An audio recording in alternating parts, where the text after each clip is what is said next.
The footsteps came at 2:14 a.m. At first, I thought I'd imagined it, the kind of phantom sound you hear after standing still for hours.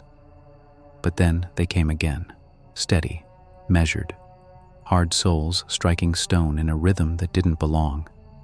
I kept my eyes forward. That's the rule. A royal guard doesn't flinch, doesn't turn, doesn't acknowledge distractions. Eyes ahead, still as stone. That's what the tourists see by day and what the palace expects by night. But these steps weren't a distraction. They were too close, too heavy, too real. Each one echoed across the courtyard, bouncing off the walls of Buckingham like the place itself wanted me to hear them. My grip tightened on the rifle, but my body refused to move. The silence around me had stretched for hours, broken now by a sound that didn't belong. My partner was posted 2 gates away. Cameras had swept the grounds earlier in the night. Clear. The palace was sealed. Everyone inside was asleep. I knew with absolute certainty I was alone out here. But I wasn't. The steps didn't pass. They circled, slow, careful. Whoever, whatever, was making them knew exactly where I stood, exactly how close they could come without me breaking my post. Each scrape of leather on stone pulled tighter against my nerves until my pulse was louder than the sound itself. Then the air shifted, colder, heavier, like someone had leaned close enough for their breath to touch my ear. And I heard it. My name, whispered low, calm, not shouted, not barked like an order, spoken the way someone does when they've been standing there, waiting for you to listen. I felt my chest lock, like every rib had turned to iron. My throat was dry, frozen. My hands dug into the rifle grip until it hurt, because that whisper didn't belong to my partner. It didn't belong to anyone awake inside the palace. It didn't belong to anyone living. And in that moment, standing frozen in uniform, I knew this wasn't a routine watch. This night would follow me forever. Before I tell you what happened, make sure you subscribe, because these aren't just stories, they're confessions, and once you hear them, you can't unhear them. I should probably tell you who I am. For 7 years, I wore the bearskin hat and scarlet tunic of the Royal Guard. Most people know us as the men who never move, the living statues outside Buckingham Palace. Tourists laugh, children wave, cameras flash, and we're expected to stand as if nothing in the world can reach us. That's the part everyone sees. What they don't see are the nights, the long, heavy hours when the gates close and the city fades into silence, when the noise of the day dies and every second drags like an hour. Nights when it's just you, your rifle, and the knowledge that you don't leave your post no matter what happens. That's the oath. That's the discipline. I learned quickly that being a guard isn't about ceremony. It's about obedience. It's about giving up the part of you that reacts, that questions, that wants to move. You stand, you endure, and if something happens, you wait for orders. Call me Thomas.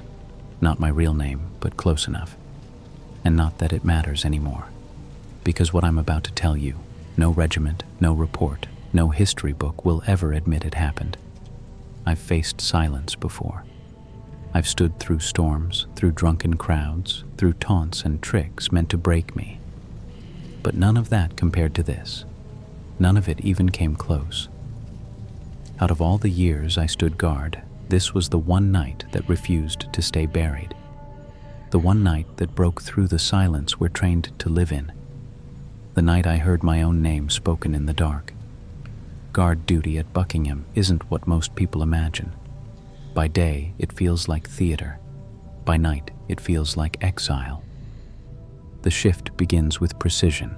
Boots shined, rifle checked, uniform pressed within an inch of its life. Every button in place, every crease sharp enough to cut.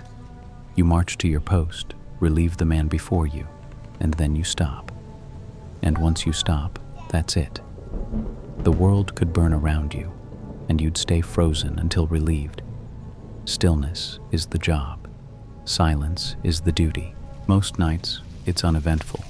You hear the city hum outside the walls, the late taxis rolling past, the occasional drunk stumbling by the gates. You hear the crows settle on the palace roof, the wind scratching against the stone. Hours pass. You don't fidget, you don't adjust. You just endure. It's a strange kind of discipline. You begin to notice things normal people ignore. The way the clock in the guardhouse ticks half a second off from the tower bells.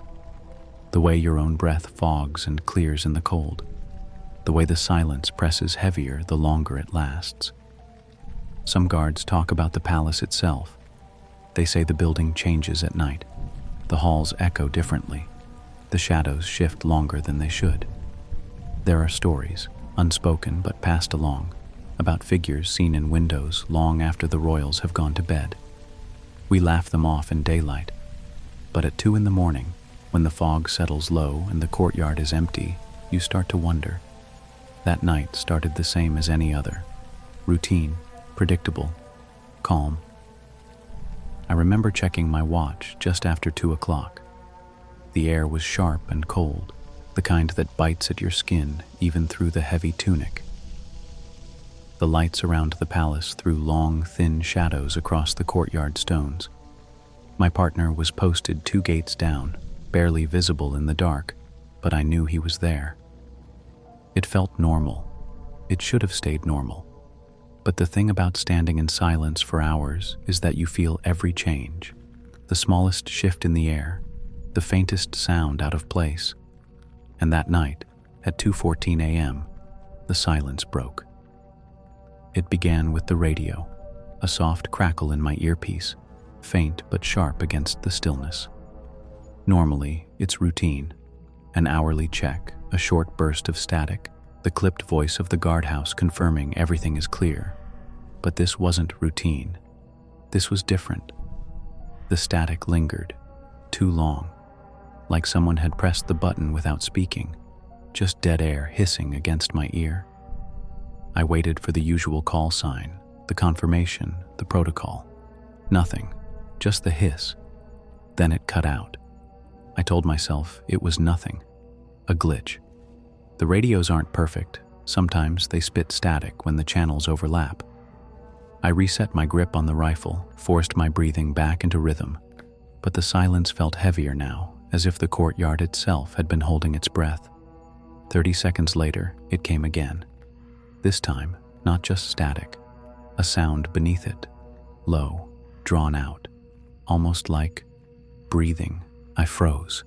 I wanted to turn, to glance at my partner 2 gates down, but I didn't. I couldn't. We don't move without reason, and hearing things doesn't count as reason. So I stood there, locked in place, while the sound pressed closer through the static. And then it stopped. Dead silence. That was when I heard it. Footsteps, not over the radio this time, not static. Real, solid, echoing across the courtyard stones behind me. Slow, deliberate, 1 step, pause, another. I felt my body lock tighter, every muscle straining against the discipline that told me to stay still. The courtyard was sealed. The gates were shut. My partner hadn't moved. I knew that sound didn't belong. The steps came closer. I couldn't see them, not without breaking my post. But I felt them. Each strike against the stone seemed to shake through my boots, rattling up into my chest. And then they stopped. Silence again. For a moment, I thought I'd imagined it, that the silence had bent my mind the way it sometimes does. But then the radio clicked one last time. No static, no breathing. Just a whisper. My name, spoken calm, low. Close enough that it felt like someone was right behind me, speaking into my ear. The blood drained from my face. My chest tightened. My pulse hammered so loud I swore the palace itself could hear it. Because that voice wasn't my partner. It wasn't anyone awake inside the palace. And in that moment, I knew the silence hadn't broken by accident. It had been waiting for me. I stood frozen, the whisper still burning in my ear. My name, spoken calm, too close to ignore. But I didn't move. Couldn't move. Discipline held me there like chains, eyes forward, rifle steady. The silence after was worse than the sound itself. Heavy, absolute. Even the city beyond the gates seemed to vanish. No taxis, no footsteps, no distant hum of traffic, just the cold press of night against the palace stones. The fog had thickened, curling low across the courtyard until the ground seemed to disappear beneath it. My boots felt rooted in place, half buried in smoke that rolled without wind. I tried to steady my breathing, but even that betrayed me. Each exhale fogging into the air, rising slow, visible, too visible. Then came the lamps. The iron lamps mounted along the courtyard wall flickered once, then again. Not the sharp stutter of a dying bulb, but long, deliberate pulses, as if the light itself was breathing. The shadows stretched and recoiled with every dim, painting the stone in shapes that didn't belong. I told myself it was coincidence, a surge in the line, but I could feel the truth in my gut. It wasn't the lamps, it was the silence bending. And then, the rifle strap. At first, it was a weight shift, a faint tug across my shoulder like the leather had stretched, then another pull, sharper this time, dragging against the tunic sleeve. My knuckles whitened on the grip. I didn't dare move, but every nerve screamed that someone had brushed past me, someone I couldn't see. I wanted to glance at my partner, just one look, just one confirmation that I wasn't alone in this. But training held me rigid, staring dead ahead. I caught him only in the corner of my vision, a dark figure, stiff as mine. And yet, there was something different, a tilt of his head, so small, so subtle, but a tilt nonetheless, a break in discipline. He'd heard it too.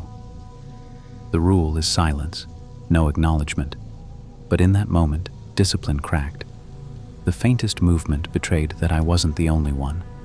Whatever had touched my shoulder, whatever was crawling through the fog, it hadn't just found me, it had found us both. The fog shifted again, curling thicker until the courtyard looked like a sea with only the lamps rising above it like drowned beacons. The air was damp, sharp against my throat, every breath heavier than the last. And then I heard it, footsteps, not on the stones this time, on gravel. A softer crunch, uneven, like someone walking slowly across the garden paths that cut just beyond the courtyard wall. That shouldn't have been possible. The gardens were locked for the night. Patrol had swept them hours earlier. No entry, no exceptions. And yet the sound came steady. Crunch, pause, crunch, circling the edge of the courtyard where the fog bled into black. I held my eyes forward, jaw locked tight, my ears strained against the silence between each step, waiting, counting.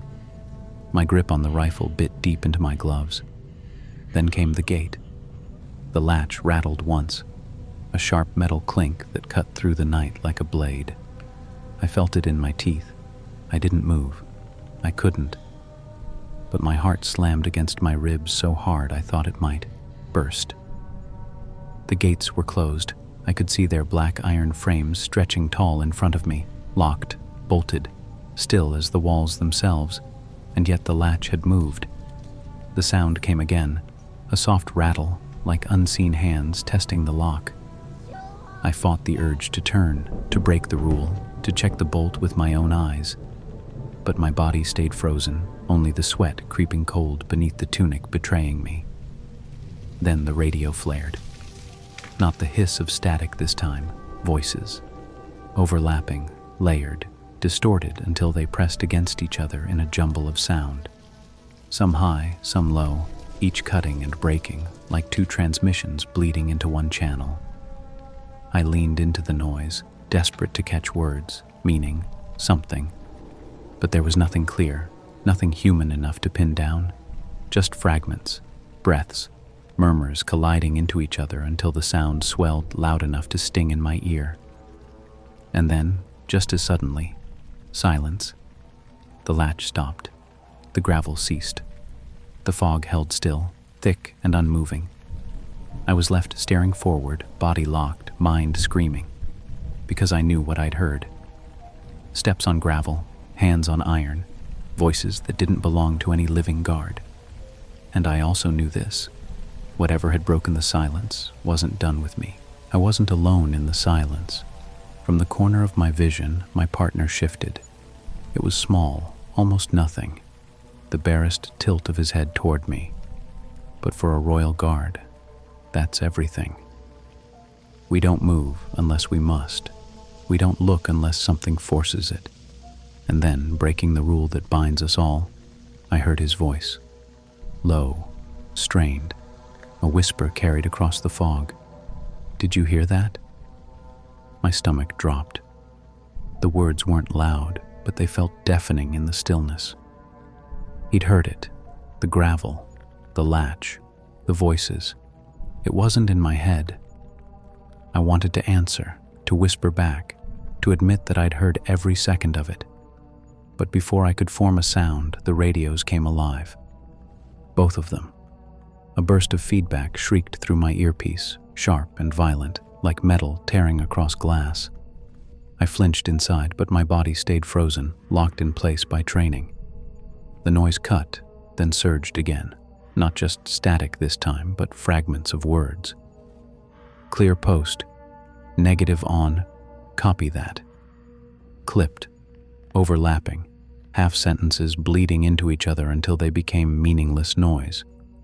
It was like listening to two shifts of guards transmitting at once, voices past and present colliding on the same line. And then silence. I caught my partner again in the corner of my vision. He wasn't standing still anymore. His chest rose fast, sharp with shallow breaths. And then, slow, deliberate, he turned his head further, breaking discipline completely. His eyes locked on something behind me. His jaw went slack. His shoulders stiffened. I couldn't turn. I didn't dare. But I didn't need to. I could feel it. Something was there, behind me, watching. The silence wasn't empty anymore. It was occupied. The courtyard went still again, but it wasn't the calm I knew. It was a silence swollen with weight, thick enough to smother. My partner's head stayed turned, locked on whatever stood behind me.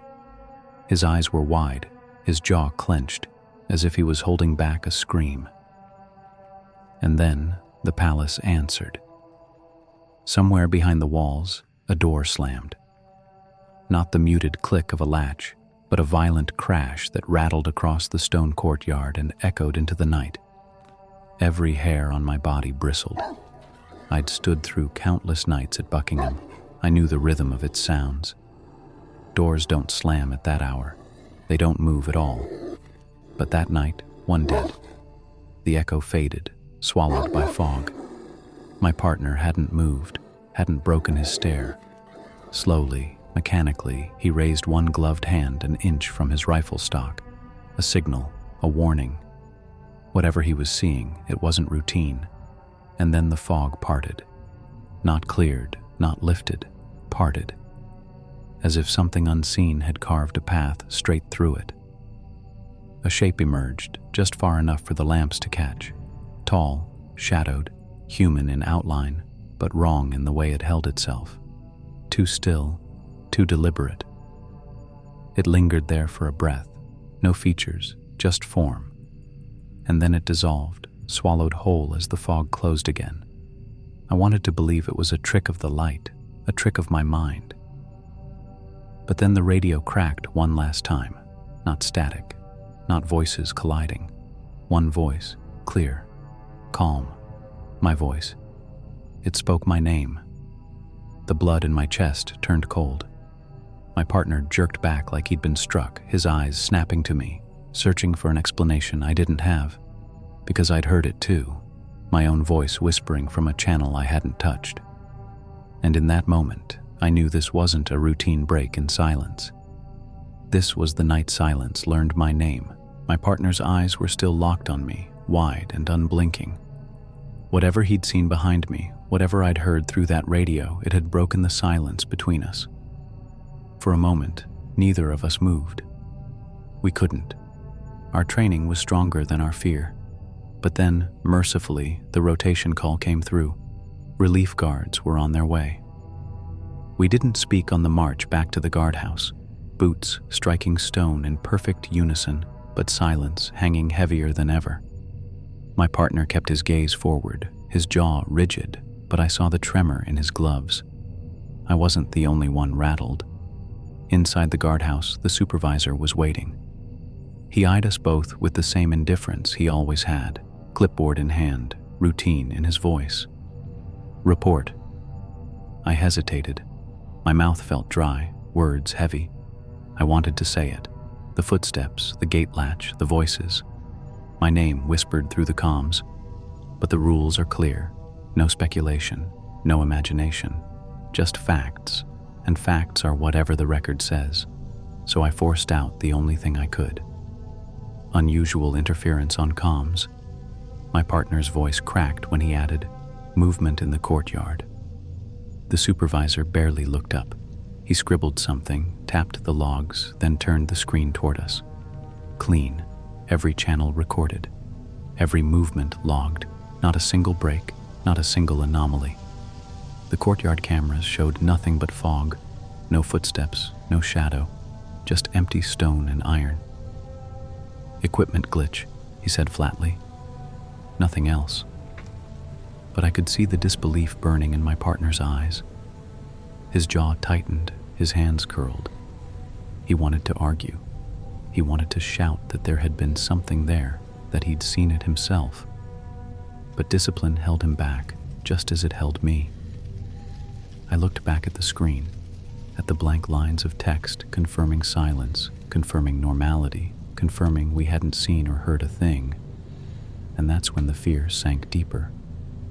Because the palace didn't need to deny what we experienced. The system had already erased it. The supervisor dismissed us with a wave, already logging the shift as uneventful. But my partner didn't move.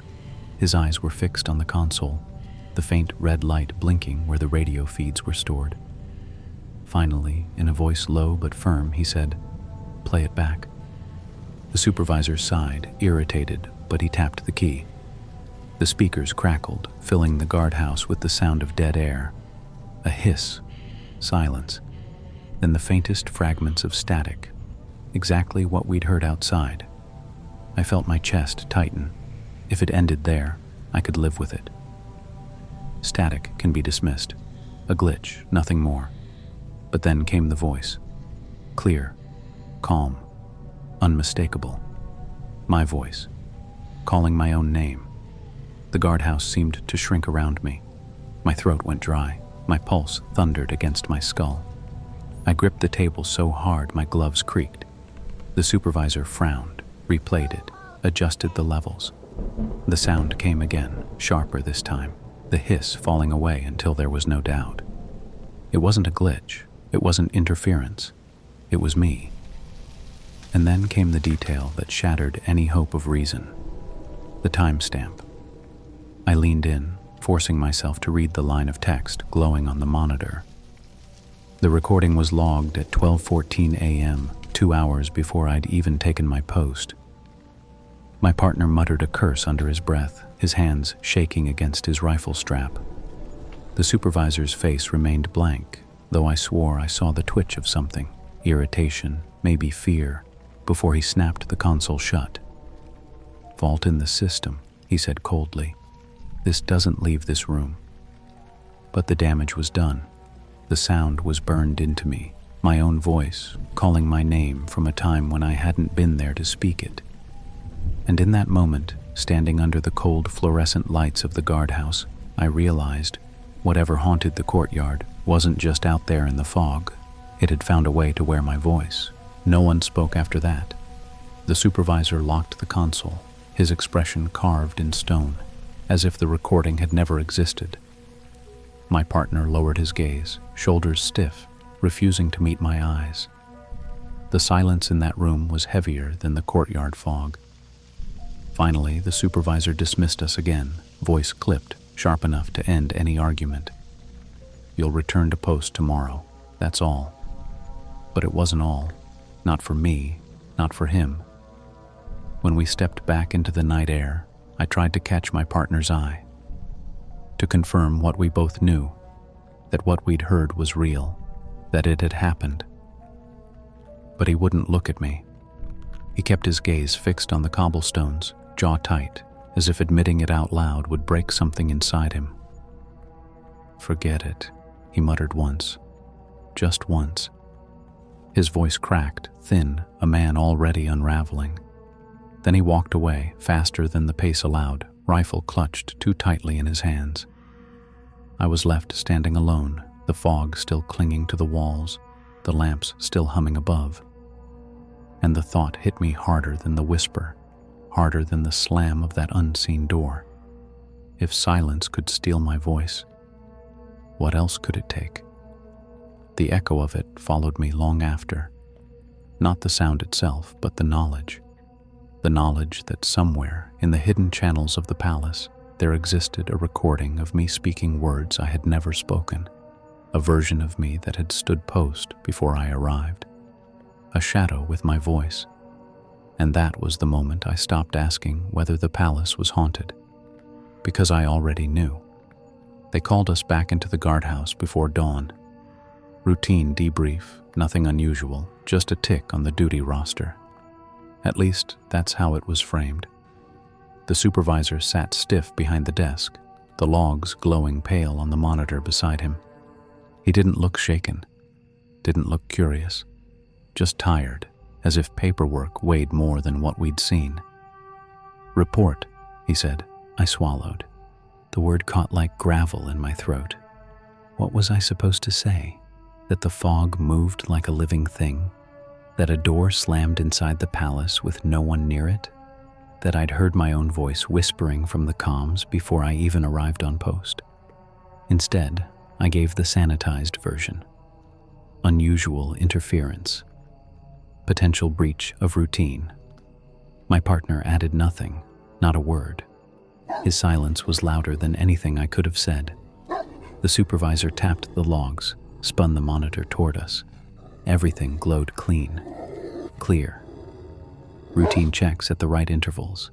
0 anomalies, 0 irregularities. Even the timestamps that had betrayed us the night before were scrubbed smooth, lined up neatly like soldiers in parade. "See?" the supervisor said, voice flat. "Nothing unusual." I stared at the screen, bile rising in my throat. It was worse than if the records had been missing. They weren't missing. They were perfect. Too perfect. Every moment accounted for, every second logged, as though the night had passed in silence. And maybe that was the truth. Not ours, but the palace's. The truth was whatever the logs said it was. And the logs said nothing happened. Later, I learned my partner had been questioned separately. They pulled him into a room alone, asked him the same thing. "What did you see?" He told them nothing. Not about the gravel, not about the latch, not about the voice. When he came back out, his face was pale, his jaw tight, his eyes fixed on the floor. He never met mine. And from that night on, he never spoke of it again. Not on post, not in the barracks, not over drinks when the silence of duty usually cracked. It was like he'd buried it alive. The palace had its version of the night. My partner had chosen silence. And me, I was caught between them, clutching the memory of something both undeniable and officially erased. That was when I understood the weight of the uniform in a way I never had before. It doesn't just demand stillness. It doesn't just demand silence. It demands secrecy. And the scariest part? It wasn't the shadow I saw. It was the shadow the palace refused to see. The palace never spoke of that night again. On paper, it never happened. My partner buried it. The supervisors erased it. But I couldn't. Because the night didn't leave me. It came back in sleep. The first time I closed my eyes, I heard it again. The crunch of gravel circling me, the soft rattle of a gate that had never moved. I woke drenched in sweat, my chest locked, certain that if I turned my head, someone would be standing in the dark corner of the barracks, waiting. The nightmares repeated, Every night, always the same. The fog curling low across the stones, the lamps breathing in and out, the slam of a door echoing through a place that should have been still. And always, always, the voice, my own voice, whispering my name from somewhere I couldn't see. But worse than the dreams were the days that followed. Back on post, the silence became unbearable. What had once been routine, the stillness, the discipline, the measured breathing, now pressed against me like a weight I couldn't shake. Every tick of the guardhouse clock felt too loud. Every brush of wind against the gate sounded like footsteps, and the radios, I couldn't stand them. Every crackle, every hiss, every burst of static snapped through me like a jolt. More than once I flinched, a break in discipline, a weakness I'd never shown before. The other guards noticed. They didn't say it, but I saw the way their eyes flicked when I froze at nothing, when my hand tightened on the rifle before anyone else reacted. I was slipping. The uniform demanded silence, but silence had become my enemy. And the worst part? I knew this was only the beginning. Tried to convince myself it was stress, fatigue, the kind of crack any man would feel after too many nights on duty. But deep down, I knew better, because silence was no longer empty. It was alive. Every time I stepped into the courtyard, I felt it pressing against me, not just air, not just fog, but something waiting, watching, listening for me to break. I stopped trusting the stillness. I stopped trusting myself, my discipline, my training, the years I'd spent perfecting the art of silence. All of it was slipping. And once you lose that, you lose everything. The palace was no longer something I guarded. It was something I survived. I stood in uniform, rifle at my side, eyes forward, but inside I was breaking. Each shift stretched into eternity, every sound a threat, every breath a reminder that the silence wasn't mine anymore. I wasn't protecting the gates. I wasn't protecting the crown. I wasn't protecting anyone. I was just standing there, praying the silence wouldn't call my name again. People think the uniform makes you untouchable, that the stillness, the silence, the discipline, it's all strength. But the truth is, the uniform doesn't protect you. It traps you.